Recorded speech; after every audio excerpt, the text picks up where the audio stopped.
Kembali di Selamat Siang Indonesia, memasuki musim hujan sebagai kota langganan banjir, Jakarta sudah mulai bersiap dengan beragam upaya antisipasi. Efektifkah upaya yang sudah dilakukan? Kami akan membahasnya dalam laporan khas Selamat Siang Indonesia.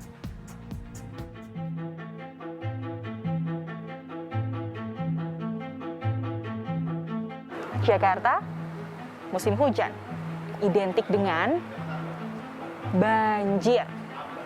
Memang masih menjadi masalah yang menahun nih Good People. Banjir di Jakarta jelas masih jadi pekerjaan rumah bagi Pemprov DKI Jakarta.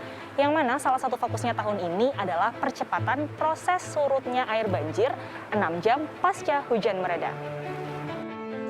Dengan adanya La Niña ini potensi hujan intensif jangka pendek kan tinggi sekali. Apa KPI-nya? 6 jam harus surut. Jadi 6 jam sesudah air hujan berhenti, tempat yang di situ terjadi genangan harus bisa surut dalam 6 jam. Antisipasi banjir di musim penghujan, petugas UPK Badan Air Dinas Lingkungan Hidup dan PPSU membersihkan aliran air. Seperti di Kelurahan Cipinang Melayu, petugas bersih-bersih aliran Kali Sunter, Makassar, Jakarta Timur. Pembersihan dilakukan secara manual untuk membersihkan sampah maupun eceng gondok di sepanjang aliran kali. Sementara untuk mengeruk endapan lumpur yang cukup tebal, 1 unit alat berat atau ekskavator turut dikerahkan. Pembersihan ini bertujuan untuk mengantisipasi banjir karena pemukiman ini menjadi salah satu titik langganan banjir dengan ketinggian mencapai 1 meter. Berbagai upaya yang dilakukan untuk mengantisipasi banjir menunjukkan penanganan banjir di Jakarta tiap tahunnya semakin baik. Ya, kalau dilihat dari datanya nih Good People, memang sejak tahun 2013 hingga saat ini kondisi banjir di Jakarta sudah jauh lebih baik. Pada Januari 2013, banjir pernah mengenangi Jakarta selama 15 hari. Meningkat tajam pada Februari 2014 yang mana mencapai 20 hari.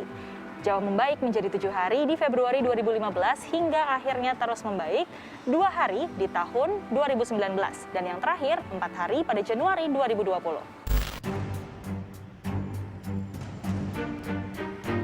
Pengadaan vertikal drainase ini adalah bentuk realisasi dari janji kampanye gubernur dalam Pilkada 2017 untuk menanggulangi banjir Jakarta.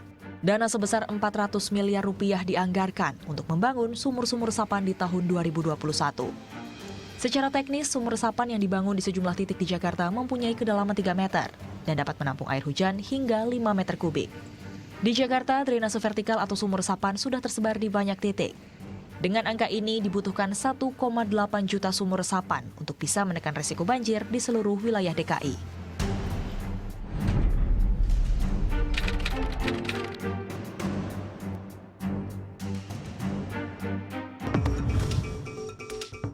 Salah satu lokasi yang hampir tak pernah luput disambangi banjir adalah daerah Petogogan, Jakarta Selatan. Seolah terbiasa hidup berdampingan dengan banjir, berbagai upaya dilakukan warga. Mulai dari rutin membersihkan selokan, hingga meningkatkan bangunan rumah bagi mereka yang berkecukupan secara finansial. Untuk mengetahui bagaimana penanganan banjir di daerah ini, kami langsung temui warga.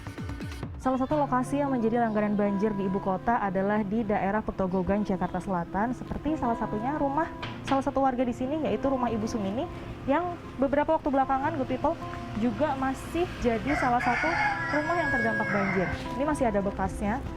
Banjir mulai dari ketinggian 50 cm sampai dengan ketinggian 2 meter.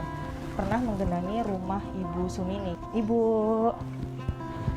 Ibu Sumini, berarti memang banjir di sini belum terlihat perbedaan yang signifikan ya Bu ya dari tahun ke tahun?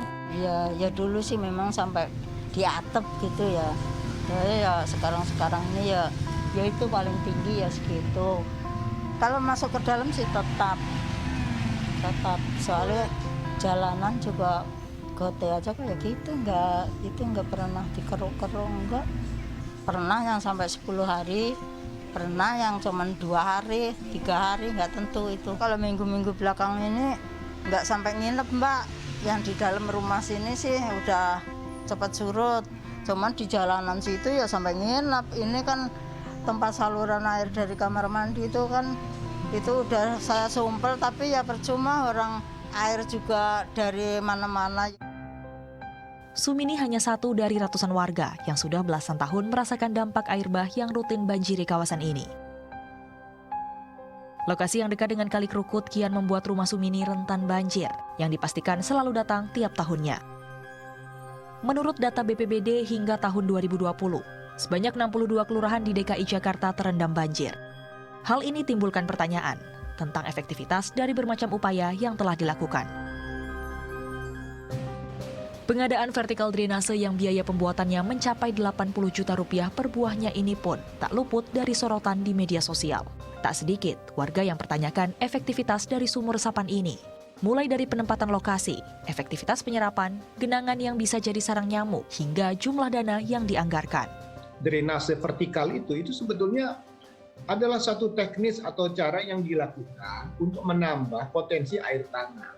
Jadi Pemprov pun harus tegas, tidak boleh setengah-setengah dalam menjelaskan kepada masyarakat apakah sumber resapan atau drainase vertikal itu sebenarnya untuk mengatasi banjir atau tidak. Karena nanti bisa terjadi miskomunikasi. Loh, udah dibuat ribuan sumber resapan, kok banjirnya atau genangannya nggak hilang-hilang gitu. Penyelesaian isu prioritas daerah yang tertuang dalam Instruksi Gubernur Nomor 49 Tahun 2021. Upaya-upaya pemerintah terkait pengendalian banjir ditunggu efektivitasnya agar dirasakan dampaknya oleh masyarakat. Banjir sebagai masalah menahun membutuhkan upaya yang tegas, lugas, dan jelas agar penanganannya bisa dilakukan dengan tuntas.